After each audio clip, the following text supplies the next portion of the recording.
coming out tonight to the first recipe for success in London. The recipes, for whoever hasn't been to one before, is a interview series that takes place in Sofia and in Bulgaria, and it's sponsored and created by Teach for Bulgaria and Tuk-Tam. So these are two organizations that often partner. Tuk-Tam is an organization that's like a network for Bulgarians who have lived or worked abroad, and we host events for them here and wherever they are in the world. And in Bulgaria, Teach for Bulgaria is, as Bulgarians know, Untitled. It's an organization that aims to improve education quality in the country, and it's part of the global network as well. So we're here with Max Gurvits. That's me. We're very lucky to have him here. He came from Berlin, and he's visiting London for a couple of days. And tonight, he's going to talk about his experience of being a lawyer, then turning into an entrepreneur, and then living all over the world and being an all-around awesome person. So thanks for Thank you. I'm humbled. You started out, you're Russian, right? Well, I'm Russian by birth. I always like to say I'm Soviet by birth because, in the Soviet Union, first of all, that's what my passport says. It says Moscow, USSR. That's where I'm born. And nowadays, for instance, when I got my driving license in Bulgaria, and they said, Moscow, Russia, I was like, I was born in the USSR. Can you put that in? But that country somehow never exists in the list they have. Yeah. And then you ended up in Puerto Rico. Yeah, as a kid, my parents moved to the States. We lived in Puerto Rico, then in Boston, then in the Netherlands. That's where I lived most of my life. And the last two years in Bulgaria. So when you say I came from Berlin, I do happen to be in Berlin for a couple of weeks now, but I live in Sofia, in Bulgaria.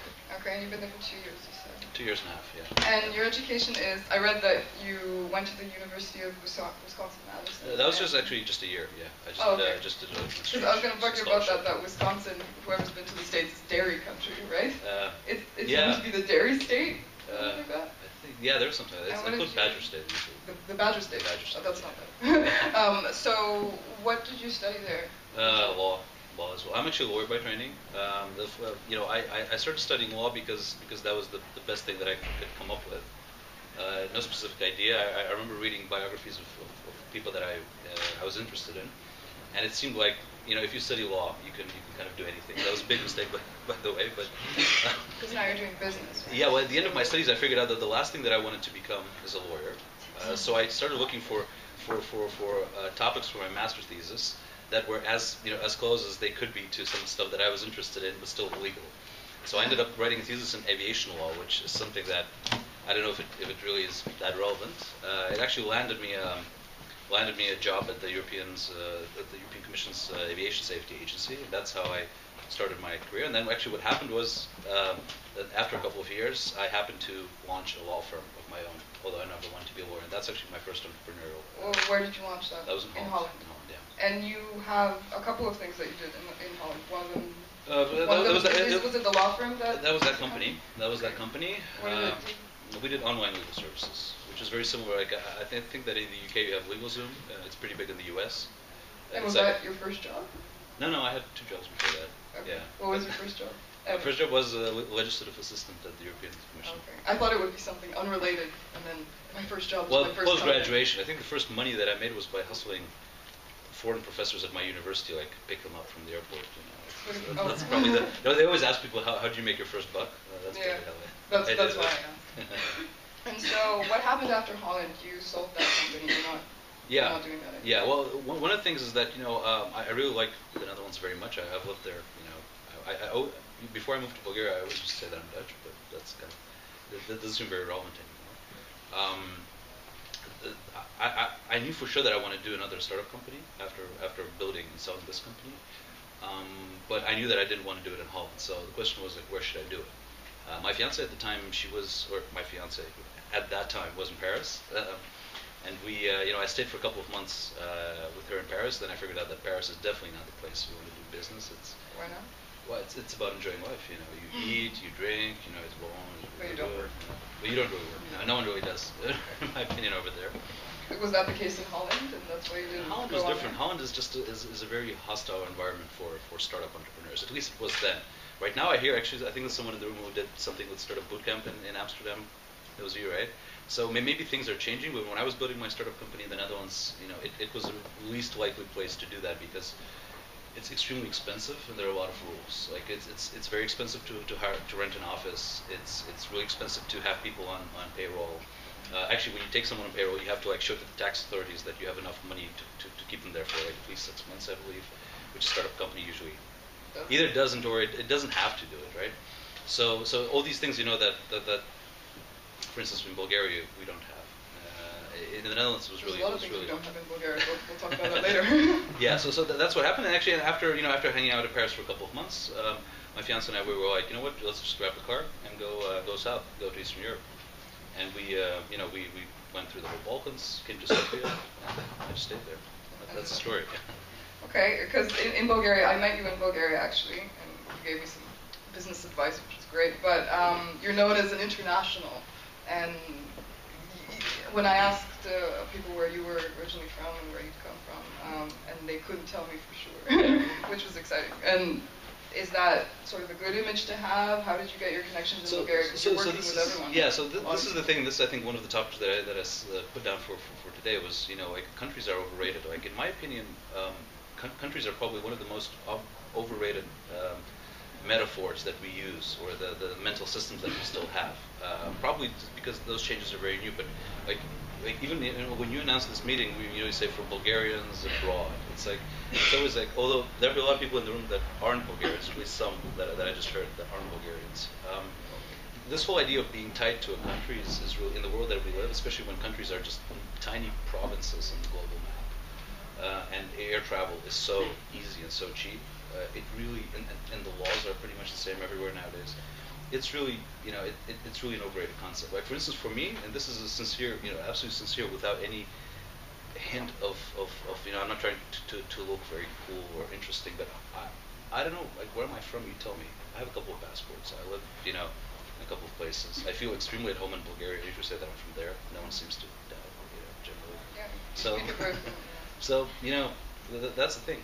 But I think a lot of people might disagree with you just because, recent immigration from Bulgaria has been a lot. And I think those people wouldn't agree that it doesn't matter what country you're in, you can do whatever you want because they go off for more opportunities. Yeah, what do you say to them? That's image making. That's what politicians say, right? I mean, I'm sure that in the United Kingdom, with all due respect to British citizens here, there are probably a much higher amount of people of lower social classes with bad behavior, doing bad stuff, who are absolutely born and raised, English in many generations.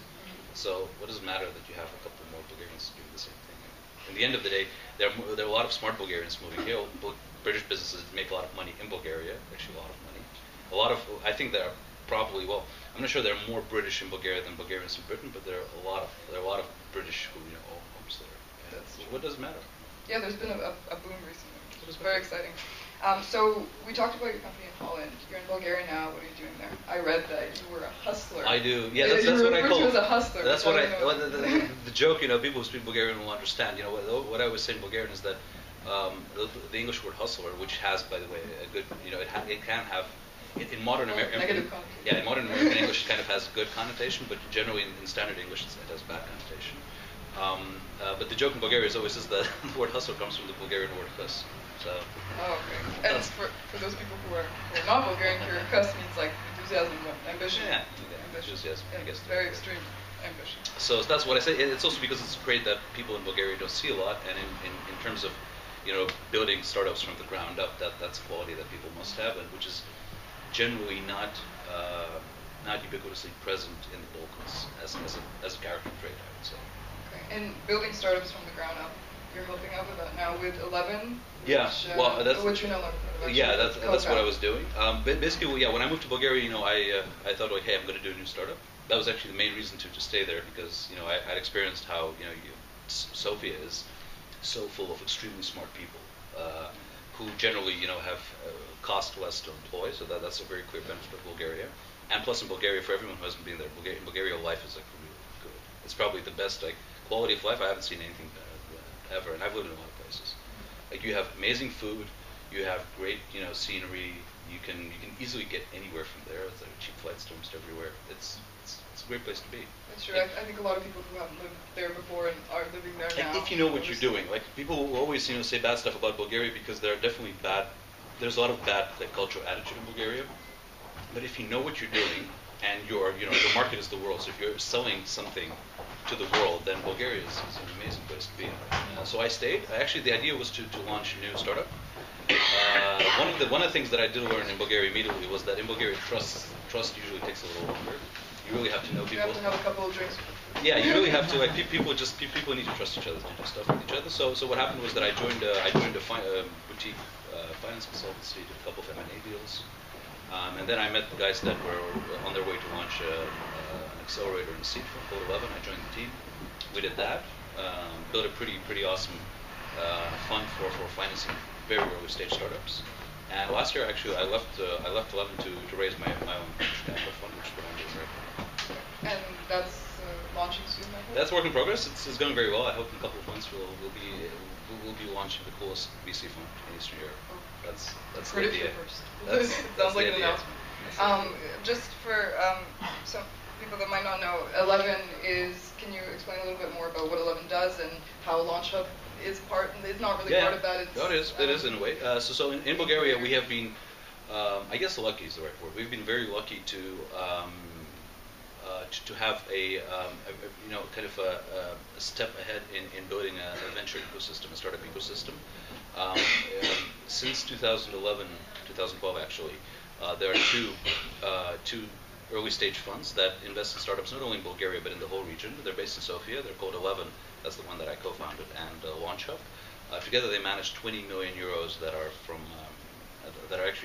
they originally come from the European, the part of the structural funds that Bulgaria gets as a new member state in the European Union. And using actually those funds, we've been able to kind of put Sofia on the map as the capital of startups in the region, in the Balkans. Yeah, and the Balkan Venture Forum, which is a major annual event, took place in Sofia last year. Yeah. Last year. And do you have any part in that, or? Yeah, I was there. I was in panels and speaking and stuff. Yeah. And how did it go? That was good. I mean, I'm very happy. I remember when I came to Sofia in 2011, people were like, I was telling people, you know what, I want to build. I think this is a very good place to build startups. That time I had just, a couple of months before I had exited my company, I started mentoring with Seed Camp here in London and going to Seed Camp events all over Europe. And I went to all kinds of people in Sofia and started pitching them the idea that we should have a startup accelerator here. This was actually before we even started doing work. And people were telling me, you're crazy, you can't do this in Bulgaria. Bulgaria is all about, cheese and tomatoes and stuff. Smart people only leave this country. Nothing good can ever come out of here. Forget about it. And I'm really happy that, although I was probably just lucky that something that I was, trying to make happen actually did happen.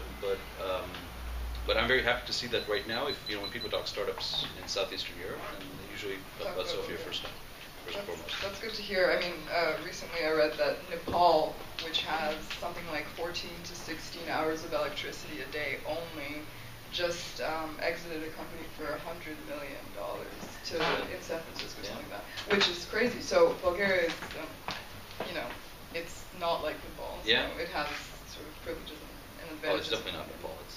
Exactly. So why not? Why not? Are there companies in Bulgaria that have done that, sold for millions of dollars? That kind of exits, I don't think we have had in Bulgaria. There are a couple of, some of the things that people are always very surprised to hear about stuff that is made in Bulgaria.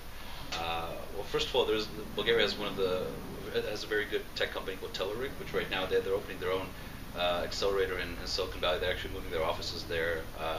It's one of the companies that has been most visible in Europe in terms of technology that is very hot in the United States. A lot of people, for instance, don't know that Google Chat was made in Sofia. That's something, and that's actually sort of like a semi-secret because the company that was doing that on an outsourcing basis. So that was it's kind of confidential in a way, but so I can't tell which company that exactly was. But the code was actually written in Sofia for a large part. And there are a couple of more stories like that. I don't know if you guys have ever used Branch Out, which is I think a Facebook plugin for like LinkedIn kind of professional connections. That was actually made completely by a Bulgarian company. So we have a lot of people who. So this is like the main dilemma of building companies in Bulgaria is that we have extremely able people.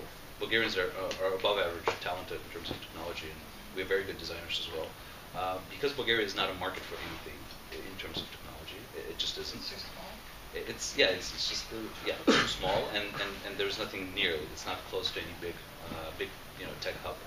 Um, there are very few people generally don't have the business skills or the product skills. So that's what's lacking. Because there's no experience. Because there's no one there building that kind of stuff. People just build stuff when there's a order. So there's a great outsourcing industry, but building a product industry, this is what we're all about in Bulgaria. And so the accelerators and incubators right now, you think that's helping? No, it is. It always takes. People sometimes ask me, so how long will it take before Bulgaria becomes a Silicon Valley or something? It never will. It will become something else. It will become hopefully its own, but it just always takes time. So it'll take probably. Hopefully, we can see some interesting exits from Bulgarian companies in a couple of years, and I hope to be part of that. Yeah, it would be awesome. But last night we were at dinner and we were talking about what Alex said, that culture eats strategy for breakfast, which I wanted to include it now so that you could comment, because you said a couple of really spot on things about that. And is that a problem? Is that probably I think it's the biggest problem personally in Bulgaria, that culture gets in the way of a lot of different opportunities that we're not seizing, maybe.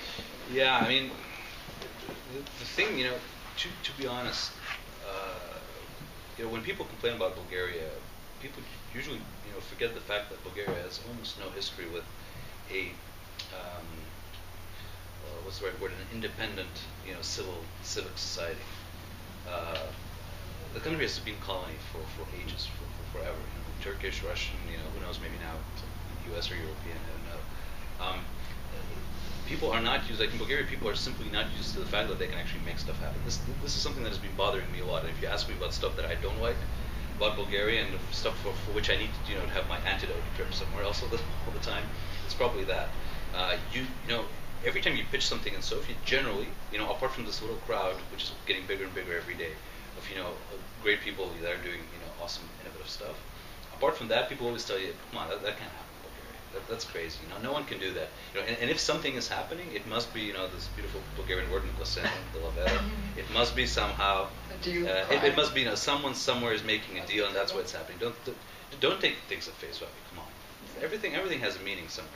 Well, that sort of comes from a mentality that's been ingrained for a while. As you said, I mean, our history is that we've never, been had the opportunity to build our own independent businesses. Even most recently, socialism, like you can't have an independent business. Yeah. And now, actually, a lot of people are saying that there's a positive to that. That now, because everyone has that opportunity for one of the first times in recent history, that they're more prone to take risks that come out in the end. And good things. The results are good. Yeah. And it's just gonna take time, because all kinds of any kind of slavery just takes. There's this metaphor in the Bible that it took Moses 40 years, right, to take the Jews from to make the Exodus from the prison from the desert to the promised land. It's not like it didn't take people by foot back then to walk 40 years. 40 years are a metaphor for 2 generations. It takes 2 generations to get the slavery out of your system. And given the fact that Bulgaria's independence is 25, a bit less, 24 years old, and then give or take 15 years, you'll see suddenly there'll be hopefully a leapfrogging change. Okay, so what advantages does Bulgaria have over some other countries, in the Balkan region and, I mean, all over the world? We need to have something. What do we have? Well, in terms of business and technology, Bulgaria during the Soviet years was something of a Silicon Valley for the Soviet Union.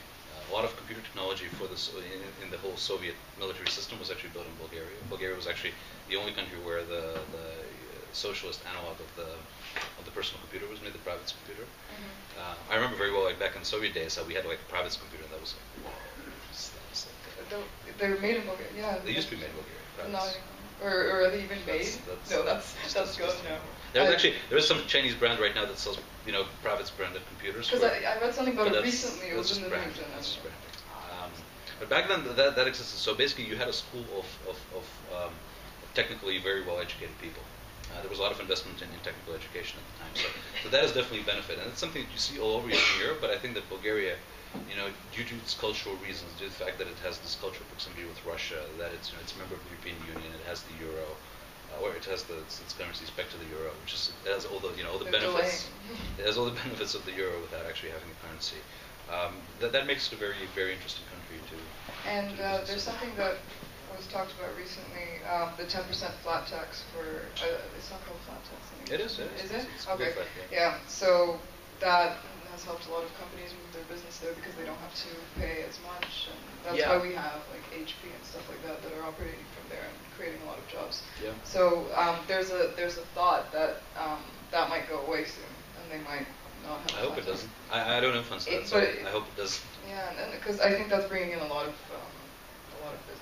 I don't know. Well, I'm sure it actually is bringing in a lot of business, but it definitely is a great selling point that we have. Like from my personal point of view, my experience is limited. I've had a startup business in the Netherlands. Remember how that was? And I see, I do stuff now in Bulgaria. What I absolutely love about Bulgaria is that everyone leaves you alone there. Nobody cares. Like the government doesn't care. Like they just ask you for like pennies of what you make, and that's it, 10%.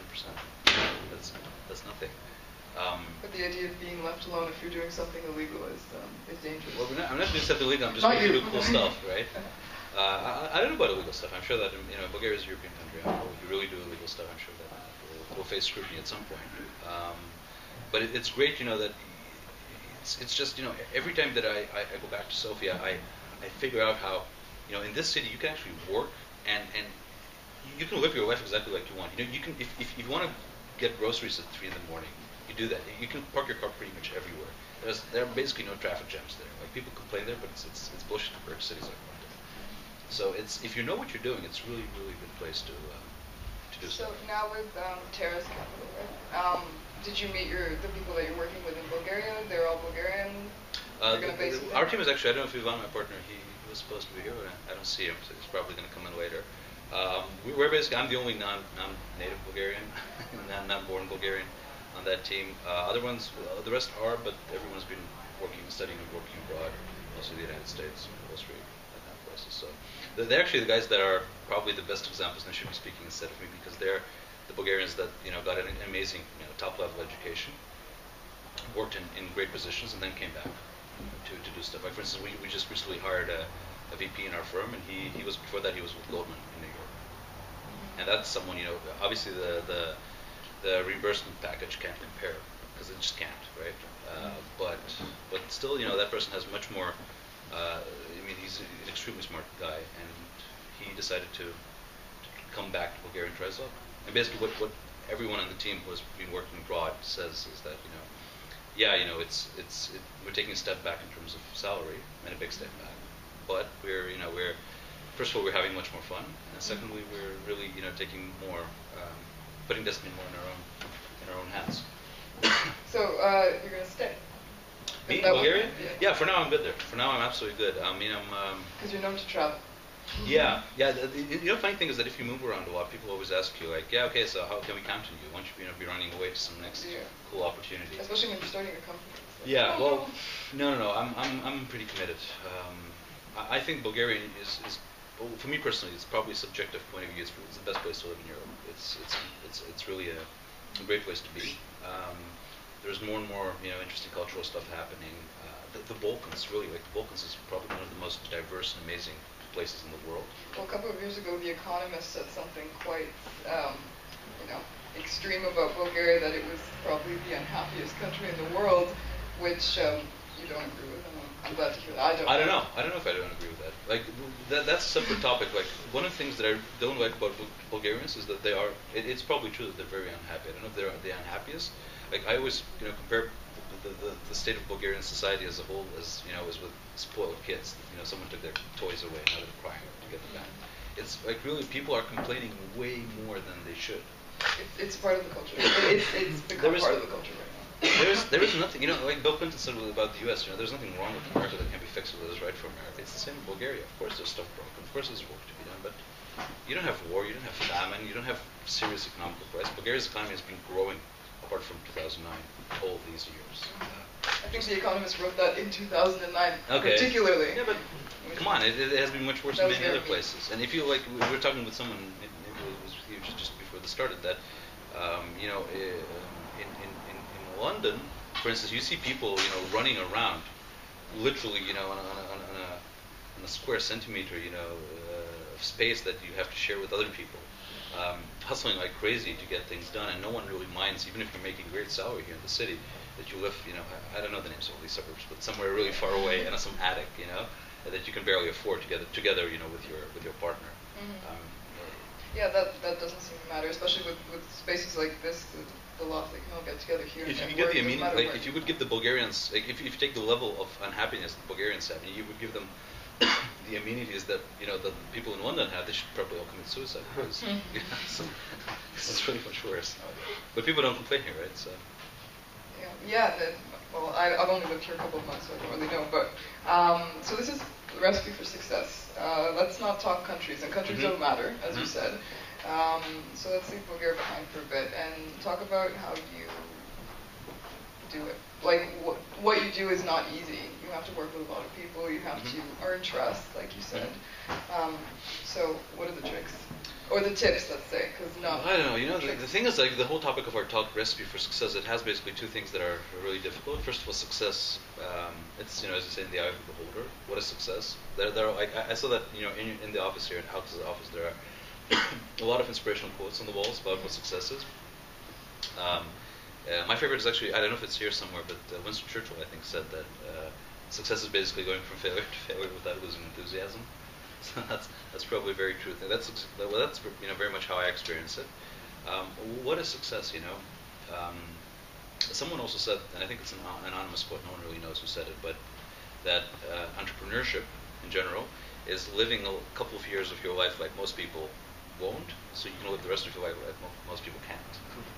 Well, there was an article recently that became quite viral among entrepreneurs, at least in Bulgaria. I forget where it came from, but it talked about entrepreneurs going through a state of depression and dealing with a lot of stress that other people who hold steady jobs don't have in their life. Yeah. Can you comment on that? Yeah, absolutely. Like this was basically my point that I was making. Success. Yeah, I don't know. I wouldn't say that I had to give any. Or that I had to offer, big sacrifices for. There's nothing you gave up. Whatever. Well, it doesn't feel that way because I was just always doing whatever I was feeling like. I think that it does take, taking risks, because that's the whole thing, right? You have to take risks. And in a system like here in the UK, for instance, it's much harder to take risks. Like if you look, just coming here for 2 days, which I do every now and then, you notice very well with the view of an outsider how extremely structured British or London society is, right? There are literally rules for everything. In every single tube station, you should walk here, stand there, not do this, not touch that. It's and if you want to, if you want to do entrepreneurship, you basically have to break some systems, and actually you have to break a lot of systems. And it's really hard when there are so many systems to break. And as you get older, as we all get older, it's harder and harder to break stuff.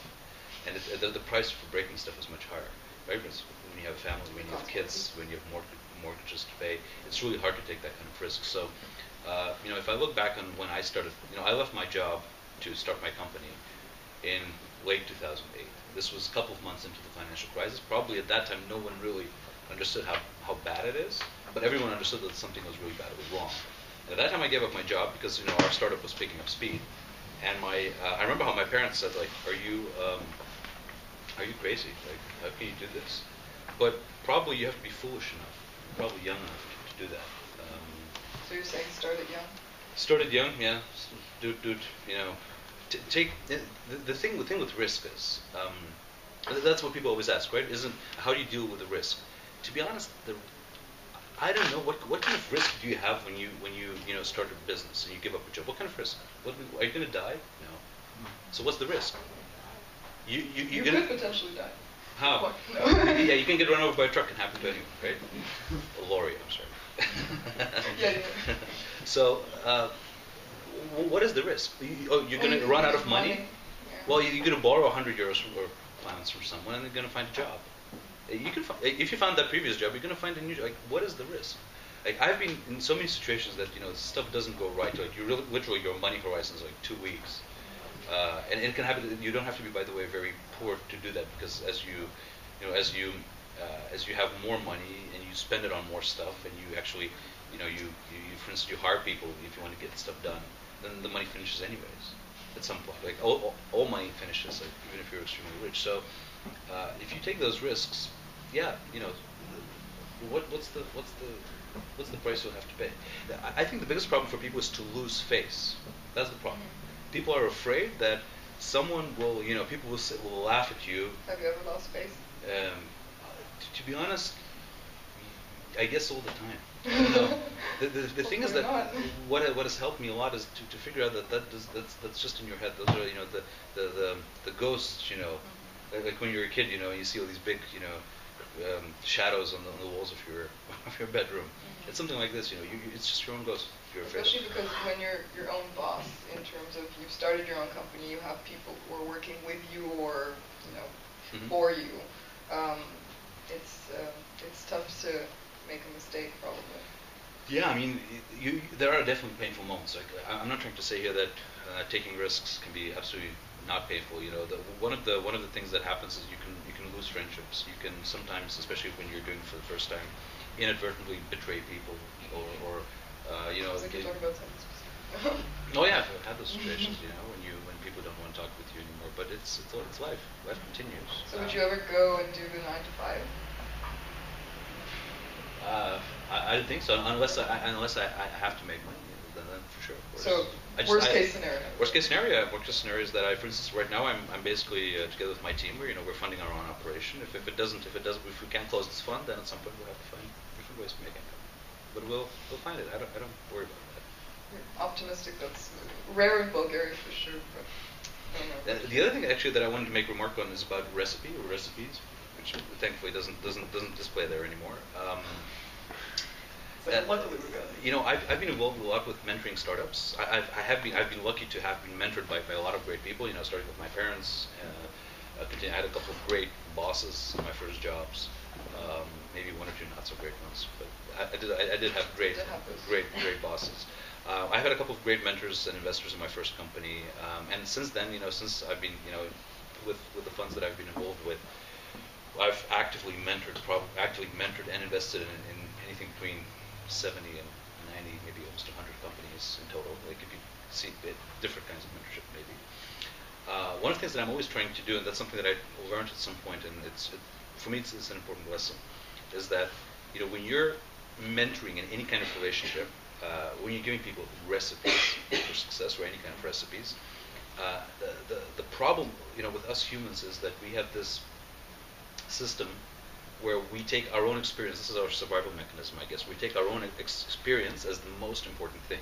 So, if you tell me, it's okay to jump out of that window, it's fine, and a lot of people may be doing that, but if you do that and you hurt yourself badly, then you will have this, that will weigh much more than anything else you read about it. So, the problem with successful stories, like when someone basically made a lot of money or did something great, is that they will always tell, listen, this is the way you have to do it because it worked for me, and that's like absolute knowledge. So how do you separate a recipe per se from That's advice? That's the thing that I actually don't like stuff like recipes. Like for instance, if you take the story of Facebook, right, the story we can all relate to, we've all seen the movie, we know that story. What would be Mark Zuckerberg's recipe for success? Well, basically, you have to have like two rover dudes that are very cool with girls, right? To start a cool company that becomes a multi-billion-dollar company. But for most of us here, or probably for all of us here, that's not the case, right? Because we live in because in the end of the day, we're not at that time, at that place, with that set of people. And the problem with recipes is that they're very often based on those extremely subjective personal experiences. I think a lot of entrepreneurs would actually agree with you about recipes because I know a couple and I know that they're dropouts from university, which means that someone's trying to shove a recipe down their throat and it's not working, and they're just thinking in a different way, outside the box, right? Yeah. So, I don't know what else to ask you. Is there anything you want? I know so much about but I feel like you can take some questions from other people, or definitely. Yeah, if people have questions, I mean, probably the last thing that I want to say is I guess that people should just really. Yeah, I guess I said it already about risks. People shouldn't really think about the risks so much. I see a lot of really smart people who have like cool ideas but are afraid to go and pursue them. And we live in an economy where it's so extremely easy to start something and to fail. One last thing that I'll mention before we take questions. There is this concept of failure that everyone is talking about right now, which I think that also it's one of those big cognitive dissonances in this whole topic of entrepreneurship and opportunities and taking risks. Somehow, this whole idea that it's almost like an imperative that you have to fail, right? When you're doing startups, you will fail and you have to fail. And I have a great friend who lives here in London, Alex. He's now the CEO of a pretty cool startup called Rushmore.fm. You should check it out. Before that, he was running marketing for Virgin America, the airline in the United States. And he's a great public speaker. They always invite him to big conferences to talk. And he always has this slide, about failure. He has these. I don't know what's the name of these. We talked about it yesterday. The guys that it's parrot diving or whatever. Paraglide. It's not parrot. I don't know. It's the thing where you have these like wing-like things attached to your arms and legs, and you kind of like dive or fall or whatever. And he always says like if you think of failing is okay, you should tell it to those guys because they can't fail, right? In reality, I mean, failure is probably the same as with this whole crazy risk thing that we talked about. Like real failure is basically death when you don't expect it. That's really bad. That's the worst. But that's failure. Everything else is not really failure. People should really stop talking about failure. Everything's a learning opportunity, there is a syndrome it's in upbringing children. I think it's called something like the good child syndrome or something like this. When you basically tell a kid that they're very good, and you praise their actions as much as possible, where appropriate, obviously. The person grows up to believe that they can do it. Whereas if you constantly abuse the child and tell them that they're really bad, they'll grow up with the idea that they're bad. And the thing with failure is that we talk about it so much that it's so much on our minds that we definitely we're used to the idea that whatever we start we're going to fail anyways. I mean, you have to fail because that's the normal thing, right? You have to fail like a gazillion times before you're successful. That's if you ask me, that's just wrong. Maybe I thought of something interesting to ask you about failure. Have you ever had anything that has been such a failure and then you learned from it? I don't know. Maybe at the time you were really down on yourself. Your positive attitude is hard to maintain. I can tell you one story. I was once in love very much with a girl when I was a student. She lived very, very far away in Asia. It was difficult, and I was in Rome. I was still a student. I was pretty young. And on the metro in Rome, I saw a girl just look a lot like her. And it's Italy after all. I started flirting with her. And she kind of smiled back and stuff. So I thought like, wait, this is working. This is kind of cool. She reminds me of this other girl. And I followed her. I got out of the train with her, followed her up an escalator, and in a pretty brutal fashion, told her, hey, I can have your number. And she basically slapped. That felt bad. That felt bad, and I understood, what kind of an asshole I actually was, and that was probably in terms of experiencing failure the most. And what did you learn from that? What came out of that? You shouldn't make these proposals to girls. Okay. On that note, does anyone have anything they want to ask Max? You were talking about taking risks earlier, and just wanted to ask you, how do you overcome your fear before you take a risk? Well, I guess like what I said before, it's probably best not to understand that risk, the extent of it, at least in your mind, because in reality it's probably smaller. Just break down what is the real risk. Like I guess that in any situation you can draw a certain runway that you can. It's usually financial, right? The risk is that you'll end up without money, so you can't pay your mortgage, your groceries. There is this is a cool quote that I'm trying to come up with, but I don't remember exactly how it went. But basically, you definitely don't have to do absolutely unthought through things. So if you just, if you're inspired tonight and tomorrow morning you go to your boss and say, fuck you, I'm going to leave and I don't care what. Of course, probably it's not going to end very well. But if you plan stuff, you make a little, calculation of how much was.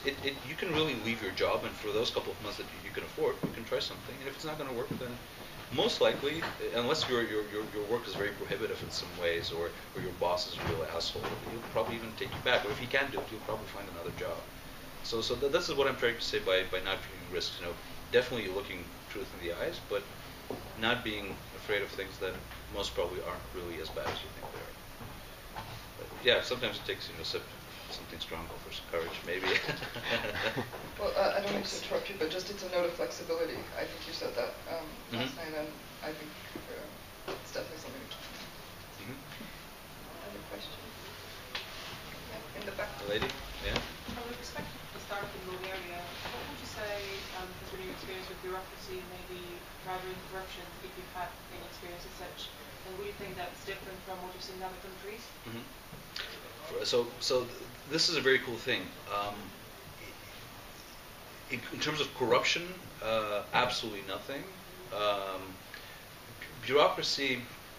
So in my opinion, so for someone who has done stuff in Holland, for instance, and I know also comparing to a lot of startup stories that I hear in the UK, probably there's much less bureaucracy. It really doesn't take that many forms to get a Bulgarian tax number and all that stuff. So I guess in terms of bureaucracy, it's definitely better. Now in terms of corruption, I'm not gonna conceal the simple truth that Bulgaria is it's not an extremely corrupt country. It's a totally corrupt country, by all means. The cool thing is that the Bulgarian government and people in power absolutely don't understand startups. Like completely don't. They absolutely do know, where it starts, where it ends, and with what to eat it, basically. So I'll tell you a very cool story that I might have mentioned before to some people, but I know a pretty successful gaming company in Bulgaria that I worked very closely with. They're a pretty successful company even by global standards. They have 150 person staff. They're making about 5 million euros revenue per year. And at some point they did their tax returns and they came out negative, so they didn't get the tax credit from the Bulgarian tax authority. And they appealed, and they went to this appeals hearing where there was like this really old Bulgarian grandpa from the old times, from the socialist times. He didn't have a computer. He had like a physical notebook with his with his remarks in it. And he started questioning these guys, like, okay, so you have a company with 150 persons working for you. You're getting money. Like I see, your money mostly comes from weird places like Iran and the United States and Japan. And what are you people exporting? That's the word he used. Not selling, exporting.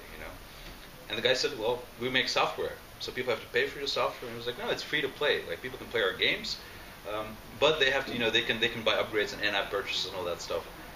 And the guy just didn't understand. He was like, who's your father, actually? And this founder guy was like, it doesn't matter who my father is. He's no one. This is my company. So you're 25 years old, and you built this? Hard to believe. Something must be wrong here. And then he started asking, deep questions about those in-app purchases. And actually, this company's most successful game is a game where you can, like, it's like a Tamagotchi sort of web browser game, where you have like a doll and you have to like buy little shoes for her, and little dresses. You pay like €1 in-app purchases for that kind of stuff.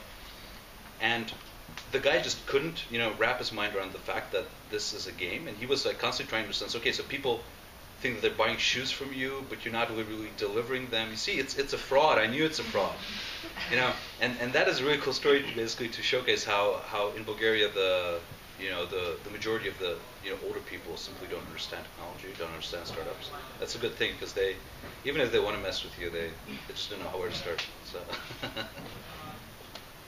Do you have any experience of coming across businesses that have produce, they know how to produce things, but they basically cannot sell it? They have so much stuff that they produce, but they don't have a good marketing experience or anything as such. Well, if I understand your question, I mean... Basically, it's in regards about marketing. Is marketing... Yeah, that's pretty weak. Like, if like a lot of the Bulgarians here in the room will probably agree with me, that Bulgaria is probably one of the finest producers of a lot of food, for instance. Like Bulgarian tomatoes are well known to be very tasty. Bulgaria makes a lot of great other stuff, but you barely hear about it because Bulgarians can't really market it. So that's, I would agree with that. Something to improve on.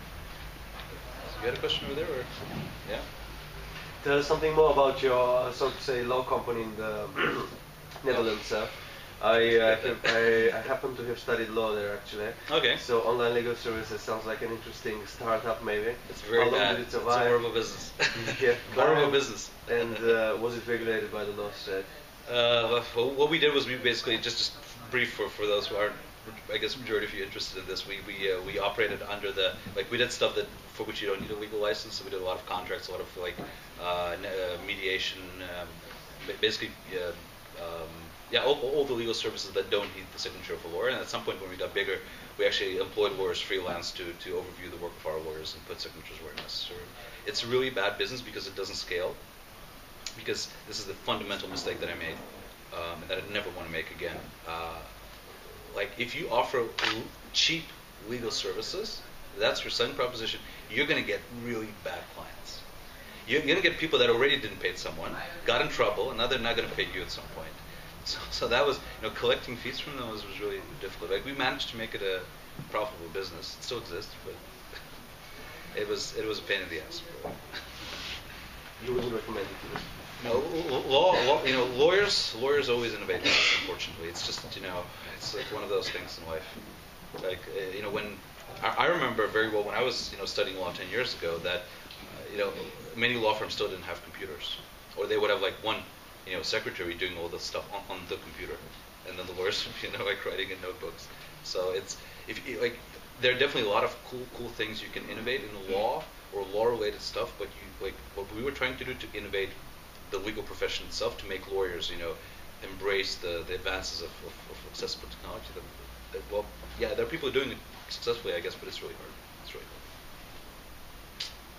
We can talk about it later in more detail if you want. Okay. No more questions? Okay, and just to close, I wanted to let you know something I forgot to mention, is that there's more information on the two organizations that are partnering tonight on your chairs. We left them. And just to thank the 4 organizers, that's Kate, Eddie, Alex, and Max. A really, really big thank you. I'm going to just say one last thing, because I don't really feel comfortable with being kind of a centerpiece of attention here, as I know a lot of stuff. But first of all, amazing that you guys do this. I really, I think that cultural affinity is one of the biggest engines of progress. So having people, connect with each other based on, certain cultural references that they share is really important. To everyone, here, I would basically, especially if you guys have some connections to Bulgaria or any other home country, use those advantages because the boom that has been happening, let's say here, right, in the West in general in the last 50 years, this is what is awaiting places like Bulgaria. Usually you hear pretty bad or at least very cautious outlooks about Bulgaria, but on the long run, a place like Bulgaria will only get better. Like if you buy an apartment today, in 40 years' time, it will be worth a factor of so much. If you invest, if you do stuff with Bulgaria, then you may not make a lot of money on the short term immediately, but it's a great investment on the long term. So, using using the net, if you're Bulgarians at least, if you're here in London, you have a great network and you really learn how to do stuff on a global level. Start thinking about using some of that knowledge back home. You don't even have to leave your jobs for that. You can, like for instance, just to give you a last example before I should shut up. I have a friend who's Bulgarian, who lives in Berlin, and he at some point he noticed that hey, Berlin, everyone's crazy about this cool mate drink, which is like a funny Berlin kind of drink, and he basically started brought a couple of boxes to Sofia, which were sold out like within an hour, and then he started doing that more and more of that, and he found this cool way to export a very. Just signed another deal. Yeah, I know. He's doing really great now. Like here in London, it's the same story. Like you have all these funny drinks here, like juicy waters and all that stuff. I'm sure in Sofia a lot of people want to drink that. Just take a box home with you, and take it to a local bar and sell it there, and start a business. It's that easy. And there's a lot of stuff you can do because you're in that power position that you have access to both worlds. So.